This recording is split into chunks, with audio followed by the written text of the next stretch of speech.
Hi everyone, welcome to the second part of Introduction to Fixed Income.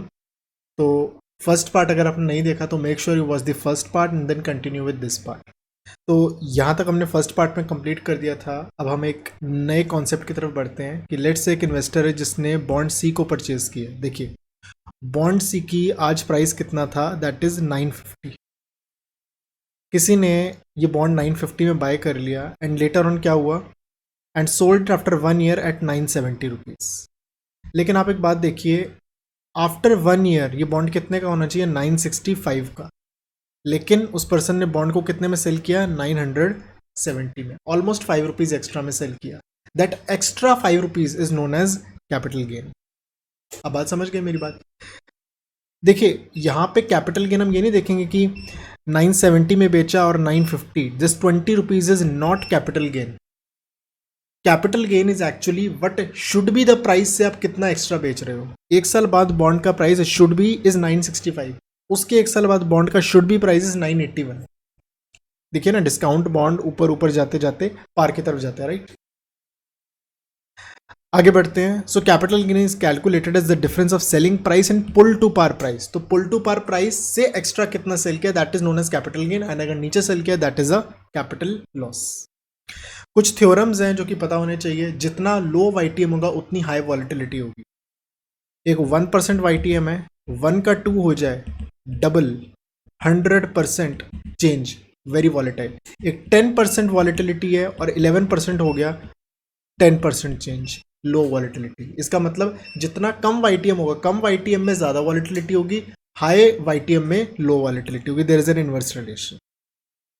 And अगर हम diagram में भी देखें तो जो लो वॉलेटिलिटी यहाँ पे ज़्यादा स्टीपनेस है, और जैसे जैसे हम आगे इंटरेस्ट रेट्स बढ़ते जा रहे हैं वैसे वैसे फ्लैटर फ्लैटर होती जा रही है हमारा ये शेप। आगे अगर हम बात करेंगे, एग्जाम्पल के थ्रू एक्सप्लेन किया हुआ, प्रूफ दिया हुआ है कि कैसे ये होता है।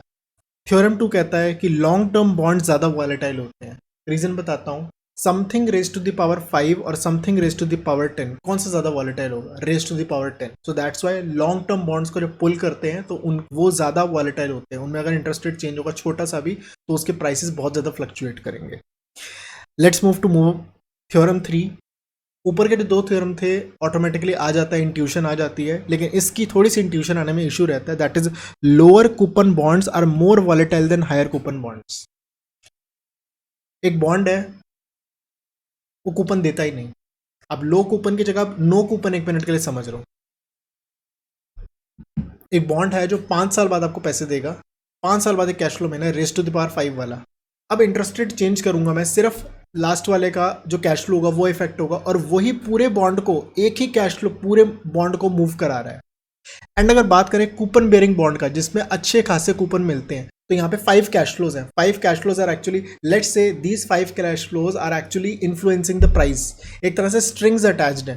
तो यहाँ पे अगर इंटरेस्ट रेट में चेंज भी आएगा ना, तो वो क्या होगा, जो 5 कैश फ्लोज हैं वो चेंज होंगे, लेकिन इतना वॉलेटाइल इस प्राइस को चेंज नहीं करेंगे, क्योंकि फर्स्ट वाले का कैश फ्लो, जो फर्स्ट ईयर में कैश फ्लो मिलना है, उसमें अगर इंटरेस्ट रेट थोड़ा भी चेंज करेंगे तो वो ज़्यादा मूव नहीं करता। दूसरे वाले में थोड़ा और मूव करता है, तीसरे वाले में और मूव करता है, चौथे वाले में और मूव करता है, फिफ्थ वाले में और ज़्यादा मूव करता है।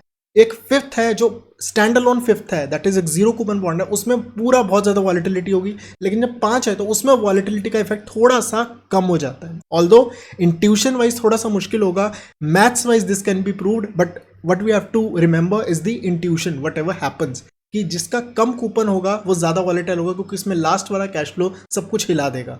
और जिसमें कूपन्स होते हैं उसमें पांचों के पांचों कैश फ्लोज होते हैं, 10 कैश फ्लोज होते हैं, 20 कैश फ्लोज होते हैं, वो उसको बांध के रखते हैं कि अगर इंटरेस्ट रेट चेंज भी होगा तो वो थोड़ा सा, मतलब इतना ज़्यादा मूव नहीं करता, right. Let's move to next thing. ये एग्जांपल दिया हुआ है कि कौन सा वॉलेटाइल है, कौन सा लेस वॉलेटाइल है। This is something you can practice, you can pause the video and practice this thing. Let's move to another thing, that is spot rate and bond pricing. Spot rate क्या होता है? Spot rate वो rate होता है जो एक particular year के cash flow को डिस्काउंट करने में हेल्प करता है। हमें ये पता है, हम एक चीज़ यूज़ करते हैं, दैट इज़ वाईटीएम, राइट।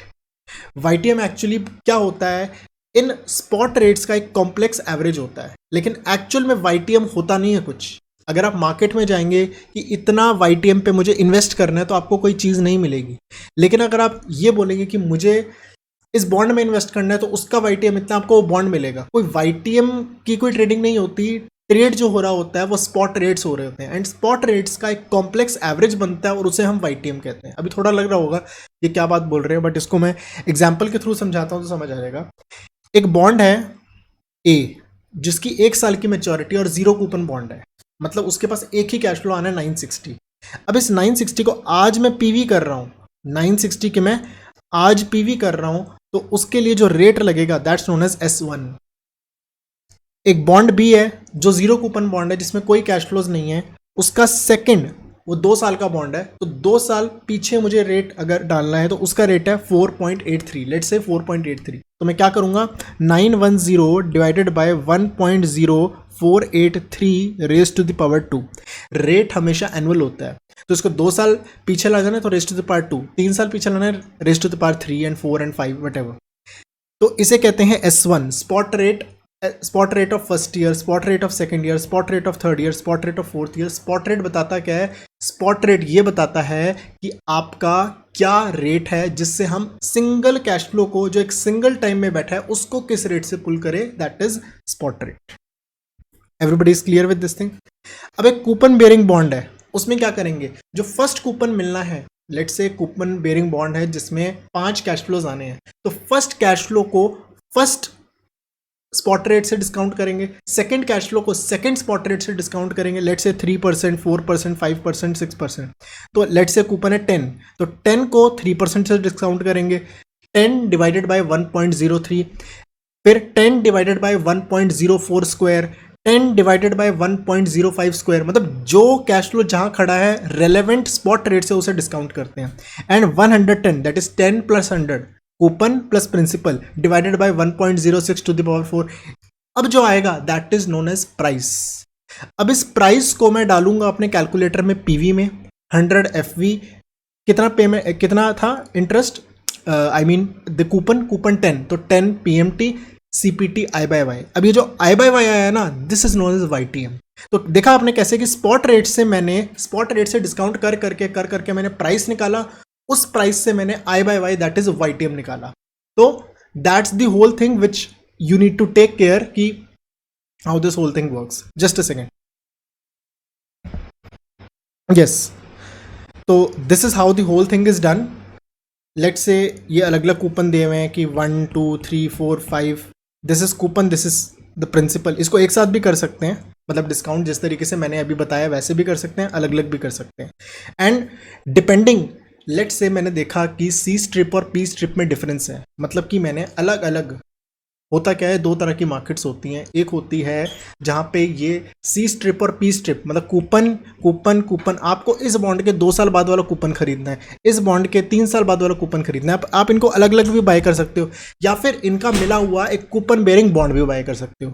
मैंने कैलकुलेट किया कि इसका प्राइस बनता है स्ट्रिप्स का, C स्ट्रिप और P स्ट्रिप, कूपन वाली और प्रिंसिपल वाले का स्ट्रिप्स का टोटल किया तो बनता है 90.69। मैंने जाके देखा बॉन्ड मार्केट में ये बॉन्ड तो 92 का मिल रहा है। मैं क्या करूंगा, मैं ये सारी स्ट्रिप्स को खरीद लूंगा और ट्रेजरी को दे दूंगा कि आप मुझे कंबाइन करके एक बॉन्ड दे दो। वो मुझे बॉन्ड देंगे, मैं बॉन्ड को मार्केट में 92 में सेल कर दूंगा, 2 रुपीज़ का arbitrage profit, risk free profit. और जैसे जैसे लोग ये करना स्टार्ट करेंगे, इसको बाय करेंगे, इसका रेट बढ़ जाएगा, ये 90 से बढ़ने लग जाएगा, और जैसे इसको यहाँ पे आके सेल ये रेट गिर जाएगा, सच दैट कि ये दोनों इक्वल हो जाएंगे। एंड अगर उल्टा है तो मैं क्या करूंगा, मैं बॉन्ड मार्केट में जाके 88 में बॉन्ड को बाय कर लूंगा, ट्रेजरी को बोलूंगा मुझे ना खोल के इसके C स्ट्रिप और P स्ट्रिप दे दो, तो वो मुझे देंगे। मैं टोटल को इन सबको बेच के 90.69 ले लूंगा, और यहाँ पे मुझे 2 रुपीज़ का आर्बिट्राज प्रॉफिट हो जाएगा। और ये मैं बाय करूंगा, इसका रेट बढ़ जाएगा, ये मैं सेल करूंगा, इसका रेट गिर जाएगा, such that they both will become equal. I hope the whole concept is very clear, because this is very very important for the base of this whole fixed income, right? Spot rates and forward rates. Generally होता क्या है, कहीं भी जाना होता है तरीके बहुत होते हैं, और अगर एक तरीका बेटर होता है ना तो लोग बेटर तरीके की तरफ जाते हैं, तो इसलिए दोनों तरीकों को सेम करना होता है। Keshav, what have you told, समझ कुछ नहीं आया? मुझे भी लगता है शायद समझ नहीं आएगा जो मैंने बोला। एक जगह जाने के 2 तरीके हैं। अब एक जगह जहाँ से जाके आप 10 मिनट में आप पहुँच जाओगे, दूसरी जगह से आपको 15 मिनट लगेंगे। आप कौन सी जगह से जाओगे? आप 10 मिनट वाली जगह से जाओगे, आप 15 मिनट वाले रूट को नहीं पकड़ोगे। Exactly in a similar manner, आपको अगर इन्वेस्ट करना है या आपको अगर बोरो करना है, तो उस केस में इन्वेस्ट या बोरो करने के भी बहुत तरीके होते हैं। अगर आपको एक तरीका बेटर होगा और एक तरीके में कम इंटरेस्ट या ज़्यादा इंटरेस्ट होगा, तो उस केस में लोग आर्बिट्राज अपॉर्चुनिटीज़ ढूंढेंगे कि यहाँ तो ज़्यादा इंटरेस्ट मिल रहा है, यहाँ कम इंटरेस्ट मिल रहा है, ईयर भी वही है, सब कुछ वही है, तो एक काम करते हैं, फ्री का प्रॉफिट है, कमा लेते हैं। एंड ऐसा फ्री का प्रॉफिट मिलना बहुत मुश्किल होता है, at least in the bond market. तो उस केस में चाहे ये वाला रास्ता हो चाहे ये वाला रास्ता हो, दोनों रास्तों से आपको सेम रिजल्ट मिलता है। कैसे करेंगे इसको हम नेक्स्ट वीडियो में समझते हैं, इसको हम थर्ड पार्ट में कंटिन्यू करते हैं। Thank you, bye bye.